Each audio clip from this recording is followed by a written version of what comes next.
အားလုံးပဲမင်္ဂလာပါဒီတစ်ခါကျွန်တော်တို့ဒီ assembly ထဲမှာရှိတဲ့ angle mate အကြောင်းကိုလေ့လာကြမှာဖြစ်ပါတယ်အဲ့တော့ဒီမှာဆိုလို့ရှိရင်ကျွန်တော်ကဒီ panel box လေးပေါ့နော် panel box လေးကိုအပိုင်းအဓိကနှစ်ပိုင်းဆွဲပြီးတော့ကျွန်တော် assembly လုပ်ထားပြီပေါ့နော်ပထမဆုံးအနေနဲ့ကျွန်တော်တို့ကဒီဘက် cover လေးပေါ့နော် cover လေးရပြောလို့ရှိရင်ဒီ panel box လေးအဲ့တစ်ခုကိုကျွန်တော်ကဆွဲသွားလို့ရှိရင်ပတ်တွေကိုကျွန်တော် assembly လုပ်ထားပြီပေါ့နော်အဲ့တော့ဒီမှာဆိုလို့ရှိရင်ကျွန်တော်တို့ရဲ့ဒီ panel box လေးမှာ cover လေးတစ်ခုရှိရဲအဲ့ cover လေးကိုကျွန်တော်တို့ကဒီ slide နဲ့ပေါ့နော်ဒီလိုမျိုးကျွန်တော်တို့ကတကားဖွင့်ပိတ်လို့ကျွန်တော်လုပ်လို့ရတယ်အဲ့ဒီမှာဆိုလို့ရှိရင်ကျွန်တော်တို့ဒီတကားဖွင့်ပိတ်လေးပေါ့နော်ကျွန်တော်တို့ကဒီ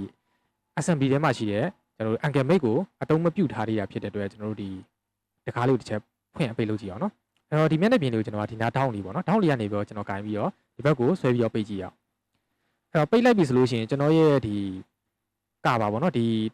သူ့ရဲ့ကာပါလေးကကျွန်တော်တို့အတွင်းဘက်ကိုလုံးဝအတွင်းထဲဝင်သွားရပေါ့နော်ဒီမျက်နှာပြင်ကနေပြီးတော့ကြော်လွန်ပြီးတော့ဒီဘက်ကိုဆက်ပြီးတော့ဝင်သွားတယ်အဲ့တော့တကယ်မြေပြင်မှာဆိုလို့ရှိရင်ကျွန်တော်တို့ရဲ့ဒီအပေါ်ကကာပါပေါ့နော်ကာပါကကျွန်တော်တို့ကအတွင်းထဲကိုဝင်သွားစရာအကြောင်းမရှိဘူးပေါ့နော်ဒီမျက်နှာပြင်ကိုလုံးဝထိသွားတဲ့အချိန်မှာလုံးဝရက်တန်သွားမှာပေါ့အဲ့လိုမျိုးမရက်တန်မဲ့နဲ့ကျွန်တော်ကအတွင်းထဲကိုဘာကြောင့်ဝင်သွားလဲဆိုလို့ရှိရင်ကျွန်တော်ကမိတ်မတက်မရတယ်လို့ပဲဖြစ်ပါတယ်အဲ့တော့တကယ်အပြင်မှာဟိုနော်တကယ်လှုပ်ရှားမှုအပိုင်းကျွန်တော်တို့ကထားပြီးတော့ဒီနားလေးမှာရက်တန်သွားခြင်းတယ်ပေါ့နော်အဲ့လိုမျိုးရက်တန်ခြင်းတဲ့အခါမှာကျွန်တော်တို့ကဒီမိတ်ထဲမှာရှိတဲ့ angle mate ကိုတုံးပြီးတော့တက်မှတ်ပေးရမှာဖြစ်ပါတယ်အဲ့တော့ဒီမျက်နှာပြင်ကနေပြီးတော့ကျွန်တော်ကဒီဘက်မှာဆိုလို့ရှိရင်ဒီလမ်းမှာရက်ချင်တယ်ပေါ့နော်အဲ့တော့သူ့ကိုဆွဲဖွင့်လိုက်မယ်ဆွဲဖွင့်ပြီးတော့ကျွန်တော်ကဒီဘက်ဒီနားလောက်မှာပေါ့နော်ကျွန်တော်ကရက်ချင်တယ်ပေါ့လုံးဝဒီဘက်ကိုဆက်ပြီးတော့တော်လို့မရတော့အဲ့လိုမျိုးကျွန်တော်ကတက်မှတ်ချင်တယ်ဆိုလို့ရှိရင်ပထမဆုံးကျွန်တော်ကဒီမိတ်ထဲကိုဝင်ရမှာဖြစ်ပါတယ်အဲ့တော့မိတ်ထဲမှာဆိုလို့ရှိရင်ကျွန်တော်တို့ဗာမိတ်ရှိလဲဆိုလို့ရှိရင်ဒီ standard မိတ်ရှိရပြောလို့ရှိရင် advanced ရှိရပေါ့နော်အဲ့တော့ standard ကိုတော့ကျွန်တော်တို့ကဒီအပိုင်းမှာကျွန်တော်တို့ကတိတ်ပြီးတော့မတုံးပေါ့နော်ဘာကြောင့်လဲဆိုတော့ကျွန်တော်တို့ဒီ standard တင်မှာလဲကျွန်တော်တို့ကဒီ angle mate ရှိရပေါ့နော်အဲ့ angle ကကျွန်တော်တို့က minimum တန်ဖိုး maximum တန်ဖိုးနှစ်ခုတက်မှတ်ပြီးလို့မရဘူးပေါ့နော်ကျွန်တော်တို့ကတစ်ခုပဲကျွန်တော်တို့တက်မှတ်ပြီးလို့ရတယ်အဲ့ဒါကြောင့်မို့ကျွန်တော်ကအသေးအခုကကျွန်တော်တို့ကဒီတကားကိုအပိတ်ဖွင့်မှာကျွန်တော်တို့ကတုံးချင်တာဖြစ်တဲ့အတွက်ဒီ standard mate ထဲမှာရှိတဲ့ angle mate ကိုကျွန်တော်တို့ကမတုံးဘူးပေါ့နော်အဲ့တော့ကျွန်တော်တို့ဒီ advanced mate ကိုကျွန်တော်တို့တွားလိုက်မယ်အဲ့တော့ advanced ထဲမှာဆိုလို့ရှိရင်ကျွန်တော်တို့ angle mate ရှိရပေါ့နော်အဲ့ angle mate ကိုကျွန်တော်တို့ကပထမဆုံးကျွန်တော်တို့ on ပေးရမှာဖြစ်ပါတယ်အဲ့တော့ online ပြီဆိုလို့ရှိရင်ကျွန်တော်တို့ဒီမှာပေါ့နော်သူ့ရဲ့ကျွန်တော်တို့ degree နှစ်ခု၃ခုပေါ့နော်စုစုပေါင်းကျွန်တော်တို့၃ခုကြာလာမှာဖြစ်ပါတယ်ပထမဆုံးဒီ degree ကိုကျွန်တော်တို့ကမစင်စားဘူးပေါ့နော်ကျွန်တော်တို့တက်မှတ်ပေးရမှာဗာလဲဆိုလို့ရှိရင်ဒုတိယအနေနဲ့ကျွန်တော်တို့ကဒီ maximum value ရပြောလို့ရှိရင်minimum value ရကိုကျွန်တော်ကတက်မှတ်ပြီးတော့ထားပေးရမှာဖြစ်ပါတယ်အဲ့တော့ကျွန်တော်တို့ဒီ mate ထဲမှာရှိတဲ့ဒီ advanced ပေါ့နော် advanced တွေကိုကျွန်တော်ဝင်လိုက်တာနဲ့ဒီမှာ mate selection ပိုင်းကျွန်တော်တို့ကရှိတယ်ပေါ့နော်အဲ့တော့ mate selection ပိုင်းဆိုတာကျွန်တော်တို့ကအခုကျွန်တော်တို့ဒ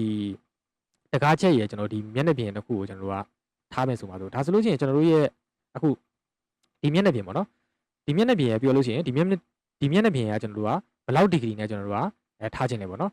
အဲ့တော့ဒီမှာဆိုလို့ရှိရင်ကျွန်တော်တို့ဒီတကားလေးကိုကျွန်တော်ဆွဲလိုက်တယ်ဆိုပါစို့ဆွဲလိုက်ပြီဆိုလို့ရှိရင်ဒီလိုပုံစံနေထားမှာကျွန်တော်တို့ကဒီမျက်နှာပြင်နဲ့ဒီမျက်နှာပြင်ကလုံးဝတောင်းမှတ်ကျွန်တော်90 degree ပိုင်းကျွန်တော်တို့ကကြာနေပြီပေါ့နော်အဲ့ဆိုလို့ရှိရင်ကျွန်တော်ကဒီကနေပြီးတော့ဒီဘက်ကိုဆက်ပြီးတော့ပိတ်ကြည့်အောင်ပိတ်လိုက်မှဆိုလို့ရှိရင်ကျွန်တော်တို့ရဲ့ဒီမျက်နှာပြင်နဲ့ဒီကျွန်တော်တို့ဒီတကားပေါ့နော်ဒီကာဘာကျွန်တော်တို့ကနီးကပ်လာတာနဲ့အများကျွန်တော်တို့က0 D နာကိုကတ်လာတယ်ပေါ့နော်အဲ့လိုမျိုးကျွန်တော်တို့ကဒီမျက်နှာပြင်နဲ့လုံးဝထိကတ်သွားတဲ့အခါမှာလုံးဝဒီမျက်နှာပြင်နဲ့ဒီမျက်နှာပြင်က0 degree အနေထားမှာရောက်ရှိနေမှာဖြစ်ပါတယ်အဲ့လိုမျိုးကိုထားပြီးတော့ကျွန်တော်ကတက်မှတ်မှာပေါ့နော်အဲ့တော့ကျွန်တော်တို့ဒီပိုင်းလေးကိုတော့နားလည်မယ်လို့ထင်ပါတယ်အဲ့တော့မိတ်ထဲဝင်လိုက်မယ်ဝင်ပြီးလို့ရှိရင်ကျွန်တော်တို့သူ့ရဲ့မိတ်ထဲမှာပေါ့နော်ကျွန်တော်ကဒီအပန်းမိတ်ထဲကိုပြန်သွားလိုက်မယ်အဲ့မှာကျွန်တော်တို့က mate selection ပိုင်းမှာကျွန်တော်ကဒီဘက်မျက်နှာပြင်ရယ်ပြောလို့ရှိရင်ဒီကာဘာလေးရယ်ပေါ့နော်ဒီကာဘာရဲ့ဒီမျက်နှာပြင်ရယ်ပြောလို့ရှိရင်ဒီ panel box ရယ်ဒီမျက်နှာပြင်ပေါ့နော်တစ်နေရာကိုကျွန်တော်က click ချလိုက်မယ်ဒါဆိုလို့ရှိရင်ကျွန်တော်ရဲ့ဒီဘက်မျက်နှာပြင်နဲ့ဒီမျက်နှာပြင်ကလုံးဝ selection ဝင်သွားပြီဖြစ်ပါတယ်အဲ့တော့ selection ဝင်သွားပြီဆိုလို့ရှိရင်ကျွန်တော်တို့ရဲ့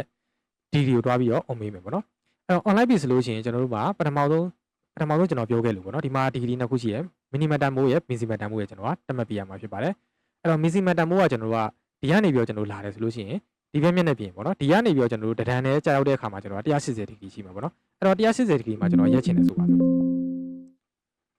okay ပြန်လုပ်မယ်နော်ကျွန်တော်ရဲ့ဟာ selection ထွက်သွားနော်အဲ့တော့ကျွန်တော်တို့ဒီမှာ mate selection မှာပြန်ပေးမယ်အဲ့တော့ဒီမျက်နှာပြင်ရယ်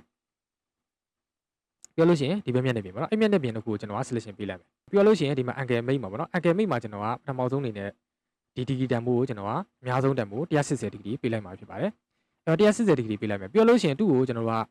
နည်းဆုံးတန်ဖိုးပေါ့နော်အနည်းဆုံးတန်ဖိုးကကျွန်တော်ကဒီမျက်နှာပြင်ကနေပြီးတော့လုံးဝကတ်နေမှာဖြစ်တဲ့အတွက်ဒီနေရာမှာကျွန်တော်က0 degree တက်မှတ်လိုက်မယ်အဲ့တက်မှတ်ပြီးလို့ရှိရင်ကျွန်တော်ကဒီ degree ကိုတော့တွားပြီးတော့စဉ်းစားစရာမလိုဘူးပေါ့နော်အဲ့တော့ degree ကိုကျွန်တော်တို့တက်မှတ်စရာမလိုဘူးပြောလို့ရှိရင် okay နေလိုက်အဲ့ဆိုလို့ရှိရင်ကျွန်တော်တို့ဒီမျက်နှာပြင်လေးကိုကျွန်တော်တွားပြီးတော့ဒီဘက်ကိုဆွဲကြည့်အောင်အဲ့တော့ဆွဲကြည့်လိုက်တဲ့ခါမှာကျွန်တော်တို့ရဲ့ဒီမျက်နှာပြင်တွေကဒီဘက်ကိုလေပတ်တဲ့ခါမှာကျွန်တော်တို့ကဒီ0 degree